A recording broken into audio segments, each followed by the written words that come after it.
सिंधेवाहीत वाघाचा थरारक हल्ला, तेंदूपत्ता संकलनासाठी गेलेल्या 4 महिलांचा मृत्यू।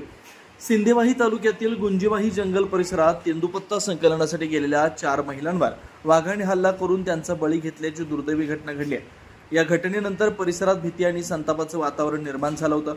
संतप्त गावकऱ्यांनी मृतदेह उचलण्यास विरोध करत वन विभागाविरोधात तीव्र नाराजी व्यक्त केली। घटनेची माहिती मिळताच वन विभाग व पोलीस प्रशासनानं तातडीनं घटनास्थळी धाव घेतली।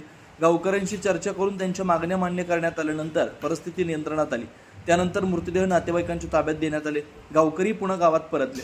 गावकऱ्यांनी वाघाला तातडीनं जेरबंद करावं, मृतांच्या वारसांना शासकीय नोकरी द्यावी, तेंदूपत्ता संकलनावेळी वन कर्मचाऱ्यांची उपस्थिती ठेवावी, गावाभोवती रात्री गस्त वाढवावी अशा प्रमुख मागण्या केल्या। वन विभागाने या मागण्यांवर सकारात्मक भूमिका घेतल्यानं तणाव निवळलाय। मृत महिलांची नावं कवडूबाई दादाजी मोहुर्ले वय 45, अनुबाई दादाजी मोहुर्ले वय 46, संगीता संतोष चौधरी वय 36, सुनीता कौशिक मोहुर्ले वय 33। गावकऱ्यांच्या प्रमुख मागण्या: वाघाचा तातडीनं बंदोबस्त करा, मृतांच्या वारसांना शासकीय नोकरी द्यावी, तेंदूपत्ता संकलनावेळी वन कर्मचारी सोबत असावेत, गावाभोवती रात्री गस्त वाढवावी।